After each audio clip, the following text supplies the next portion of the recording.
From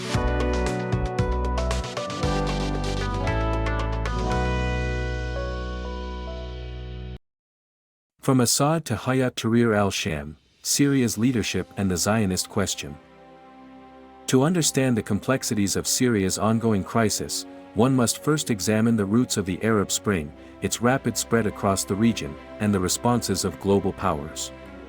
What began in 2010 as a desperate act of self-immolation by a Tunisian street vendor quickly evolved into a regional movement for change. Yet, some argue that the Arab Spring was less a spontaneous uprising and more a calculated project rooted in the foreign policy ambitions of the United States, dating back to President George W. Bush's 2002 announcement of the Greater Middle East Initiative. Critics of the initiative view it as an effort to reshape borders established after World War I, driven by strategic interests rather than the democratic ideals it publicly championed. Over the past 13 years, what was initially branded as an Arab Spring has felt more like a prolonged winter for the people of the region. History, as ever, offers lessons for those willing to learn.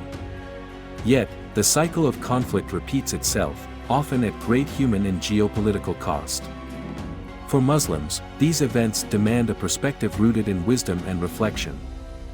The so-called spring that began in the 2010s has resurfaced in Syria, but neither the Syrians nor the neighboring nations have emerged as victors. Instead, the primary beneficiary appears to be Israel. The Arab Spring ignited in Tunisia, but its flames swept across the region, leaving Libya, Egypt, Sudan, Yemen, Iraq, and eventually Syria in ashes. What began as a call for change turned into a cycle of destruction, division, and disintegration. Throughout this period, imperial powers orchestrated conflicts, the outcome of which often hinged on which proxy best served their interests. This dynamic is not confined to the Arab world. Echoes of these struggles are evident in the coups unfolding across Africa, a region still grappling with the legacies of colonial rule. Syria, however, became the focal point, a battleground for over 13 years of proxy wars. The prolonged conflict saw shifting alliances and devastating consequences. As the dust settled, the Assad regime and Iran appeared to lose ground, while opposition forces proxied by the West and Zionists gained strategic advantages.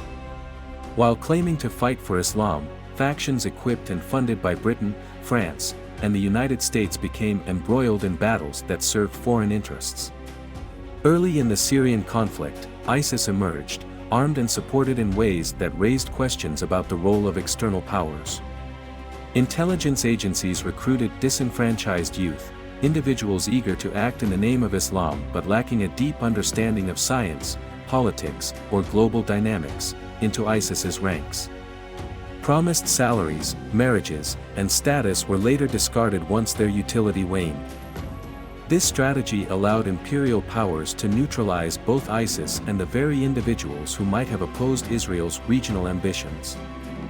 Parallel to this, the US and other imperial powers equipped and trained the Syrian Democratic Forces, SDF, under the guise of combating ISIS.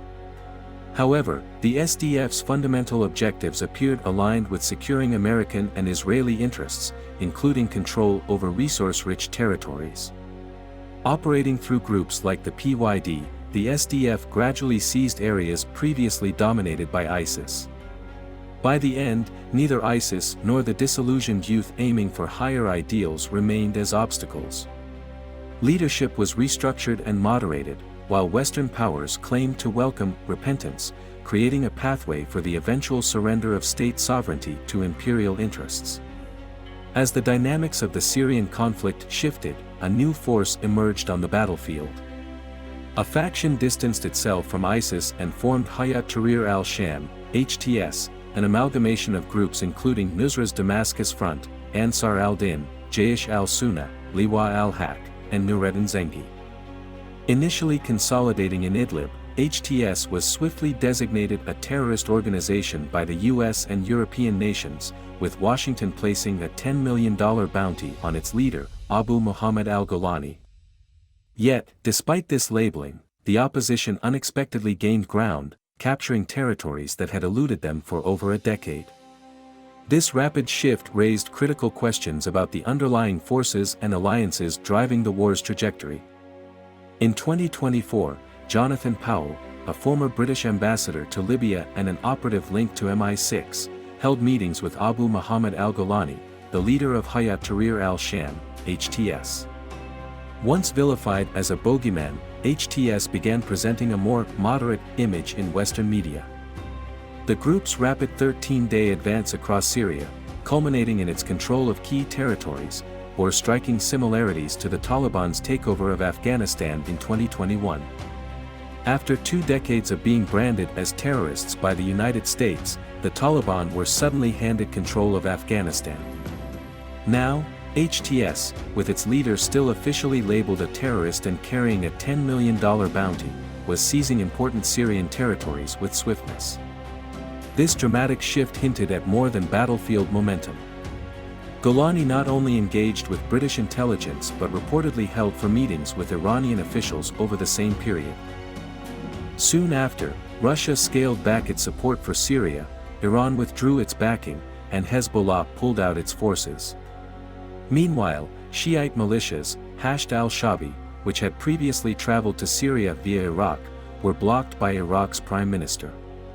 These coordinated moves suggested a carefully orchestrated plan unfolding behind closed doors, reshaping alliances and leaving Syria vulnerable to new dynamics. In an astonishing 13-day campaign, the Syrian opposition forces aligned with Hayat Tahrir al-Sham, HTS, swept through Aleppo, Hama, Homs, and finally Damascus, signaling the collapse of the 60-year Ba'athist regime and the 52-year Assad dynasty. Groups locked in conflict for over a decade suddenly united, seizing state control with unprecedented speed. Yet, their trajectory revealed notable omissions. While HTS advanced southward, no efforts were made to target Latakia in the west or the PKK/PYD held territories in the east. Despite their strategic significance, these areas remained untouched because they were under Russian and US influence, respectively. Abu Muhammad al-Golani, once outspoken in his opposition to Israel, now maintains a conspicuous silence in the face of Israeli bombardments in Syria. This shift comes as Israel eliminates one of HTS's primary adversaries, Hezbollah. Meanwhile, the Syrian opposition continues its advance, capturing Damascus and further dismantling the Assad regime. In parallel, Israel has seized strategic positions near the Golan Heights, pushing 23 kilometers into Syrian territory and advancing to within 25 kilometers of Damascus. By December 10, 2024, Israel had conducted airstrikes on over 310 strategic sites across Syria, targeting airports, ports, arsenals, laboratories, and arms industries. Yet, there was no response from HTS or its leadership. These developments align closely with the objectives of the Greater Middle East Project, a long-discussed plan to reshape the region's borders and weaken resistance to Israeli dominance. The fate of Iraq in the 1990s and 2000s mirrors the path Syria took in the 2010s. Both were subjects of geopolitical machinations aimed at reshaping the region. The continuation of the Arab Spring's legacy is unfolding step by step, driven by Britain and particularly by Israel, the true architect behind the scenes. The initial step involved severing Iraq's regime from Iran, isolating its influence, and ultimately eliminating key Iranian figures, including the president and foreign minister. This strategy culminated in the assassination of Qasem Soleimani, Iran's powerful Syrian Special Forces commander.